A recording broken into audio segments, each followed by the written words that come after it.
Hello मेरी प्यारी साथियों, नमस्कार। स्वागत है आप सभी का आपके अपना प्यारा सा YouTube channel Vidya Vihar science coaching में। कैसे आप सभी लोग?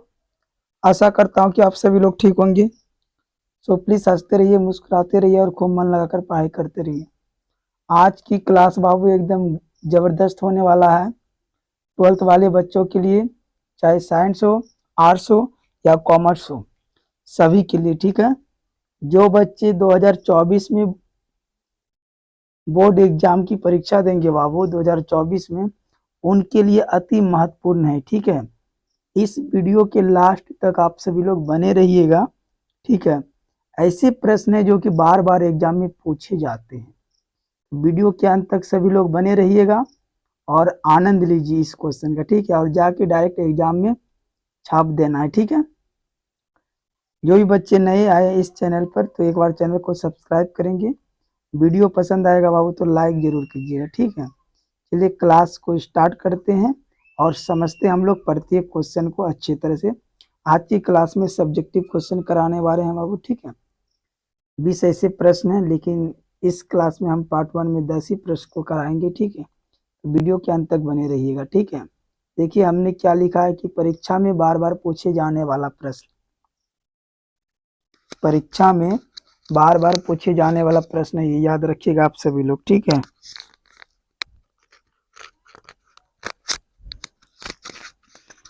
चलिए क्लास को स्टार्ट करते हैं बाबू।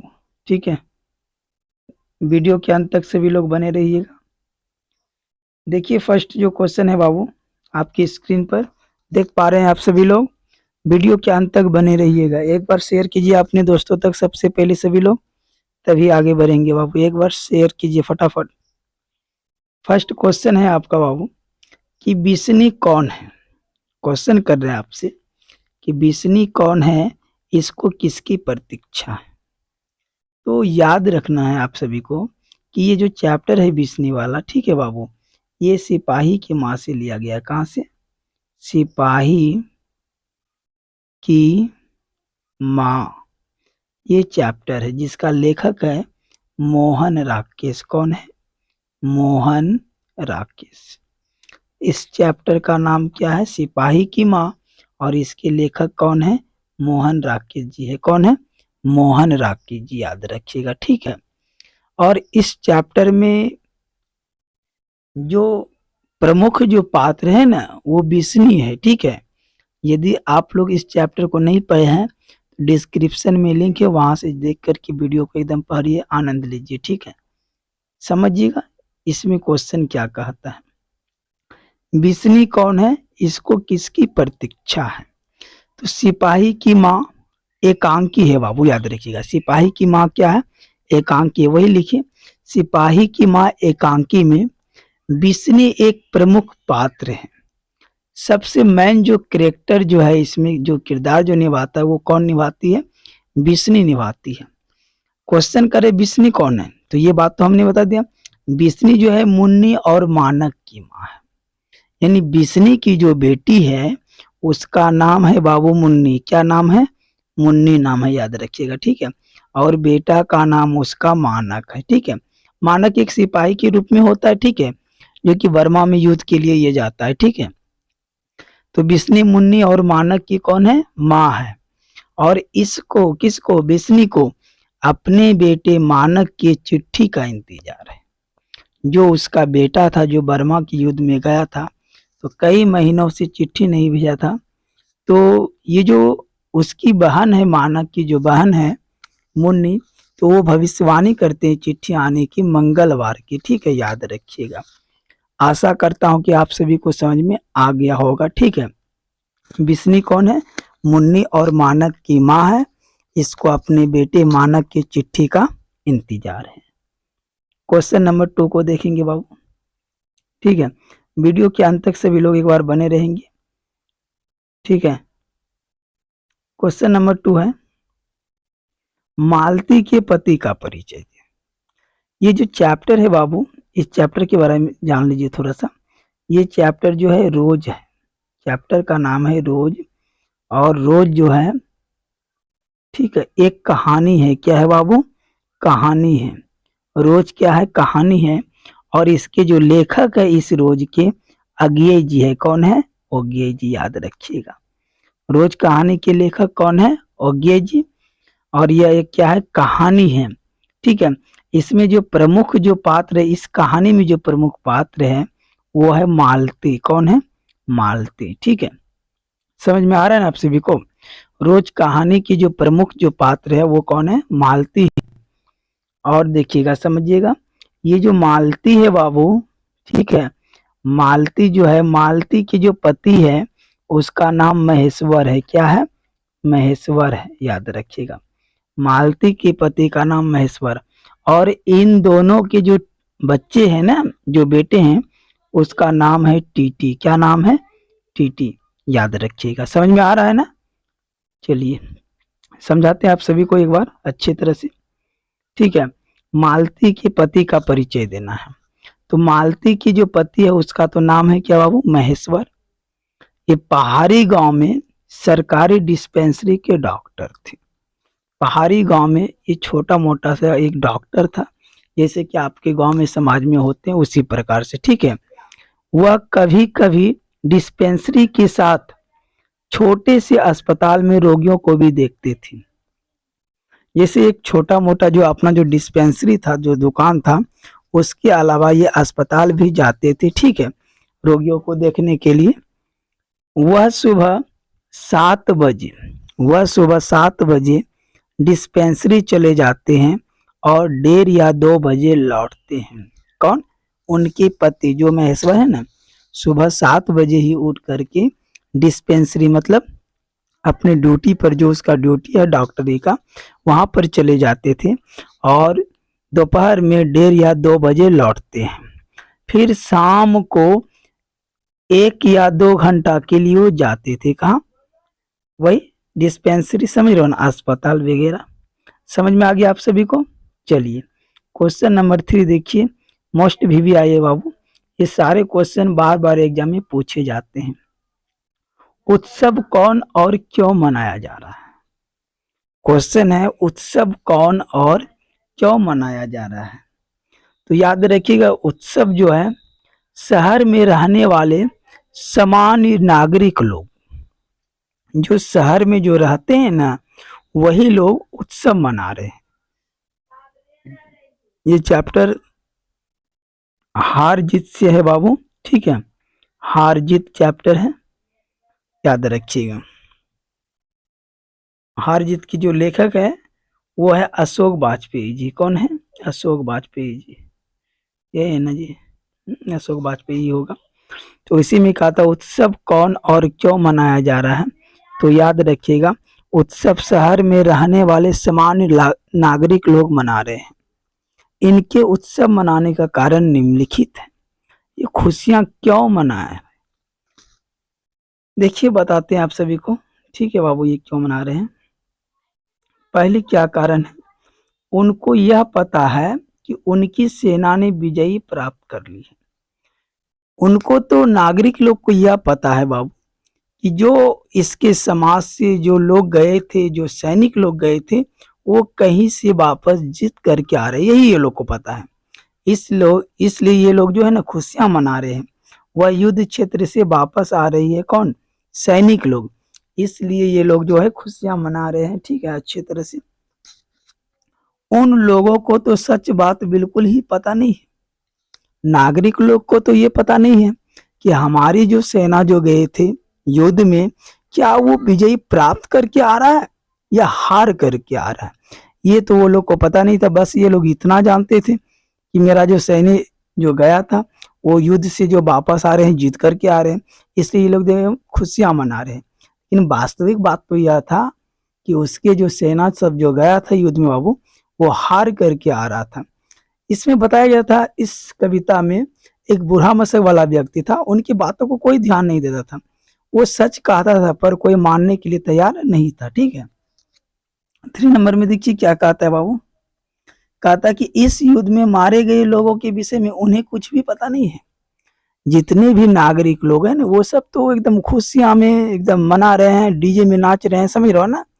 लेकिन उनको यह पता नहीं है कि जो युद्ध में गए हैं, मान लो कि युद्ध में यदि 20 लोग गए हैं तो उनमें कितने लोग आए हैं ये कोई लोग खोज नहीं किया, समझ रहे हो ना। ये किसी को पता नहीं, बस वो लोग सिर्फ खुशियां मना रहे हैं।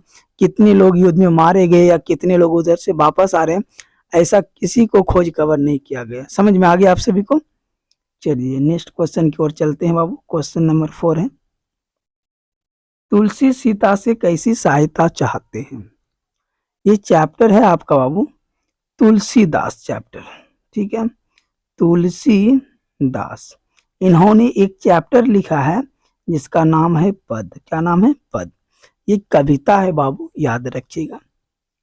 इस कविता में जो है बहुत अच्छे तरह से बताया जा रहा है कि तुलसी जी जो है किस प्रकार राम जी की भक्ति की प्यासे हैं, ठीक है। तो चलिए समझते हैं हम लोग। वीडियो के अंत तक बने रहिएगा। एक बार आप लोग लाइक करिए और कमेंट में बताइए कि वीडियो कैसा लग रहा है आप सभी को, ठीक है। तुलसी सीता से कैसी सहायता चाहते हैं। तुलसी जो है सीता से बाबू वचनों से ही सहायता मांगते हैं। तुलसी सीता से वचनों से ही सहायता मांगते हैं और माता सीता से कहते हैं। तुलसी जी कहते हैं कि हे माँ सीता, आप मुझे वचन दीजिए, पहले वचन दीजिए तभी हम आपसे कुछ कहेंगे। कहता है कि यदि प्रभु मेरा नाम दशा पूछे, यदि प्रभु, प्रभु कौन? राम जी, यदि मेरा नाम पूछेगा, दशा पूछेगा, तो यह बता देना आप कि दिनहीन निर्बल हो। अब हमारा जो शरीर है वो चलने योग्य नहीं है, हमारे जो वस्त्र है वो भी मैला पड़ चुका है, अब हम किसी काम का नहीं हूं। ऐसा बात तुलसी जी कहते हैं माँ सीता से। यदि प्रभु जी मेरे बारे में पूछेगा तो आप बता दीजिए, मुझे वचन दीजिए कि आप बताइएगा ना, और उन्हीं का नाम लेकर अपना पेट भरता हूँ। ऐसा बात कौन कहता है? तुलसी जी कहते हैं माँ सीता से, ठीक है, कि प्रभु राम जी से मेरा ये संदेश वहां तक पहुंचा दीजिएगा। क्वेश्चन नंबर 5 है, ठीक है। प्रातः काल का नभ कैसा है। प्रातः काल का नभ कैसा है, ये उषा चैप्टर से लिया गया है बाबू। उषा चैप्टर से लिया गया, जिसका लेखक है शमशेर बहादुर सिंह। शमशेर बहादुर, ठीक है, बहादुर सिंह, याद रखिएगा। शमशेर बहादुर सिंह, ये उषा चैप्टर से एक कविता है, याद रखिएगा। चलिए समझते हैं क्वेश्चन को। प्रातः काल का जो नभ था बाबू वो पवित्र उज्जवल था। जब सुबह सुबह के हम लोग आकाश को देखते हैं तो वो कितना पवित्र जैसे, उज्जवल जैसे, एकदम निर्मल लगता है। वह शंख जैसा प्रतीत हो रहा था। कौन? नभ। उस समय नभ देखने में लिपा हुआ चौका की तरह लग रहा था।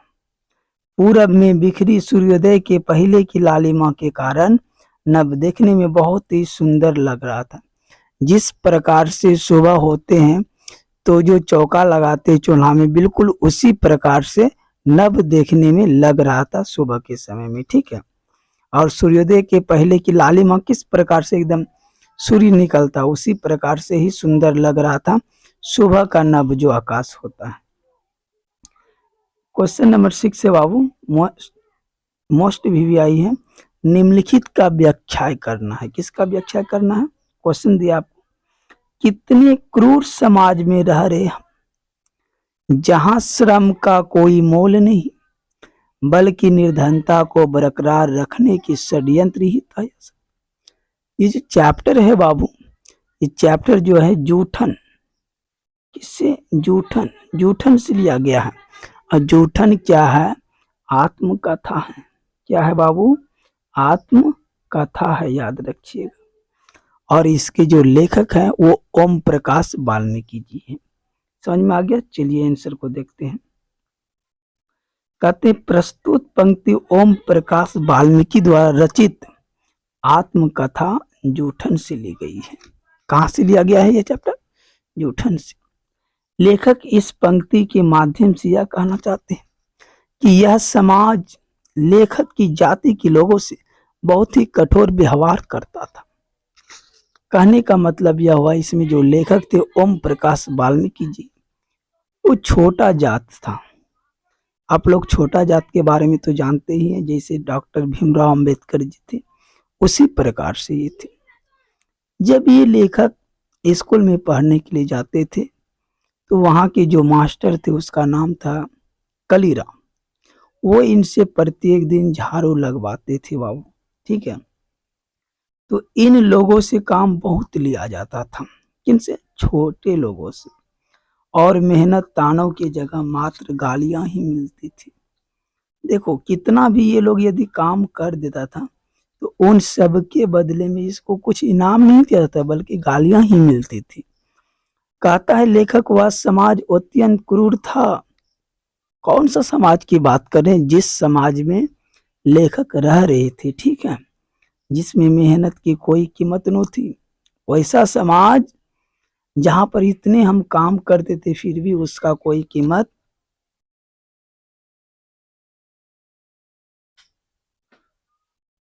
नहीं थी, ठीक है। बल्कि ऐसा बल्कि ऐसा करके गरीबों को बनाए रखने का षड्यंत्र किया जा रहा था। ऐसा बात लेखक जी कहते। समझ में आ गया होगा आप सभी को। चलिए बहुत अच्छा। नेक्स्ट क्वेश्चन है क्वेश्चन नंबर 7 बाबू। एक बार इसको छोटा कर लेते हैं। कहते हैं छत्रसाल की तलवार कैसी है?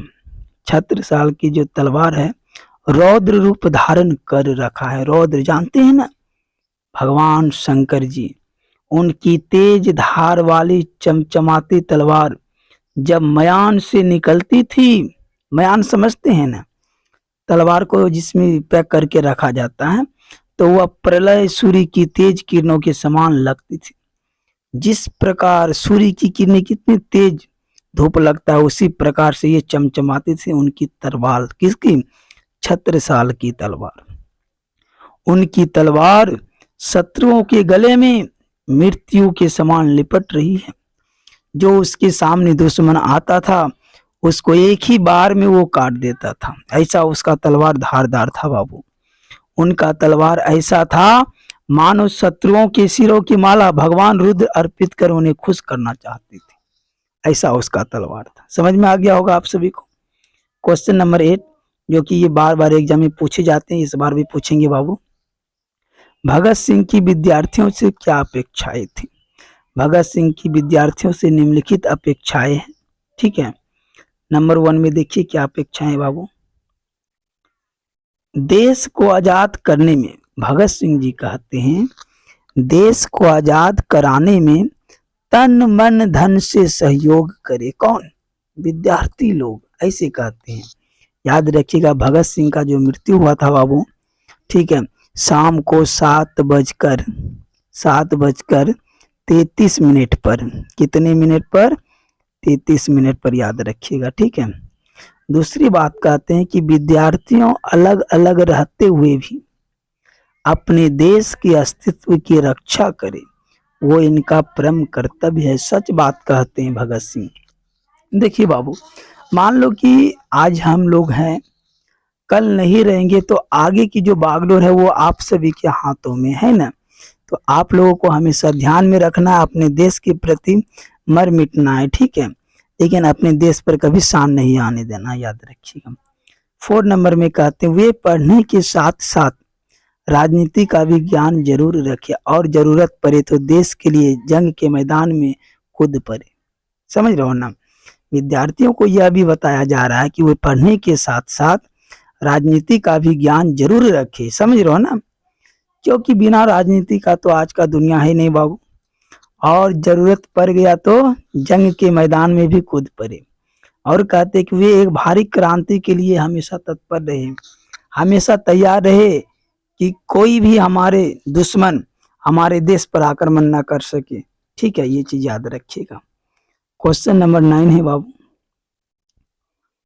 चंपारण में शिक्षा व्यवस्था के लिए गांधी जी ने क्या किया? चंपारण में शिक्षा व्यवस्था के लिए गांधी जी ने क्या किया? सुनिएगा एकदम ध्यान से, ठीक है, और वीडियो के अंत तक बने रहिएगा।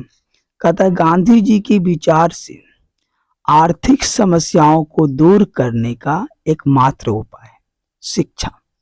गांधी जी सोचते थे, ये चंपारण क्षेत्र की बात हो रही है बाबू, अपना बिहार का ही, ठीक है। गांधी जी कहते थे कि चंपारण क्षेत्र में जो समस्याएं हैं उन समस्याओं को दूर करने का मात्र एक ही उपाय है, वो क्या है बाबू? शिक्षा है। गांधी जी ने चंपारण में शिक्षा के लिए वहां के 3 गांव, कहाँ के? चंपारण के। उन तीनों गांव का नाम है बाबू बरहरवा, मधुबन और भीतिहरवा। उन तीनों गांव में आश्रम विद्यालय की स्थापना की। तीनों गांव में एक एक स्कूल को खुलवाया और उन विद्यालयों की जिम्मेदारी गुजरात, महाराष्ट्र से आए कार्यकर्ताओं को दिया गया। और उन विद्यालयों की जिम्मेदारी जो है बाबू, गुजरात की जो बड़े बड़े लोग थे, महाराष्ट्र की जो बड़े बड़े लोग थे, जो कार्यकर्ता थे, उनको दिया गया। और जो विदेश से पढ़ लिख करके आए थे, उन शिक्षकों को यहाँ रखा गया ताकि यहाँ पर संचालन मतलब पढ़ाई लिखाई अच्छे से हो सके। समझ में आया आप सभी को? चलिए, समझ में तो आ गया। नेक्स्ट क्वेश्चन है बाबू, क्वेश्चन नंबर 10। ठीक है, ये क्वेश्चन तो किसी भी हाल में बाबू आप सभी को याद करके जाना है एग्जाम में। ठीक है, यदि आप सभी लोग 450 लाना चाहते हैं तो याद रखिएगा, प्रत्येक क्वेश्चन को देखिए और वीडियो के अंत तक रहिए। ठीक है, क्वेश्चन कहता है कि धांगर शब्द का क्या अर्थ है? धांगर शब्द का क्या अर्थ है? तो ये ओराव भाषा में धांगर शब्द का अर्थ होता है बाबू। ओराव जो भाषा है ना, उसमें धांगर शब्द का अर्थ होता है भारे का मजदूर। क्या होता है? भारे का मजदूर। जैसे आप किसी के खेत में काम करने जाते हैं ना भारे पर, उसी तरह से भारे का मजदूर। ये लोग जो है दक्षिण बिहार के छोटा नागपुर पठार के आदिवासियों के वंशज हैं। धांगर लोग क्या है बाबू? दक्षिण बिहार के छोटा नागपुर पठार जो है ना, वहां के जो आदिवासी उसी के ये लोग वंशज हैं। इन लोगों को, किसको? धांगर लोग को नील की खेती के सिलसिले में 18वीं शताब्दी के अंत तक चंपारण लाया गया था। इन सभी लोगों को नील की खेती के सिलसिले में 18वीं शताब्दी में, कब? 18वीं शताब्दी में नील की खेती के लिए चंपारण लाया गया था। किसके द्वारा? अंग्रेजों के द्वारा। समझ में आया आप सभी को? चलिए, धन्यवाद आप सभी को वीडियो के अंत तक देखने के लिए। मिलते हैं नेक्स्ट क्लास में।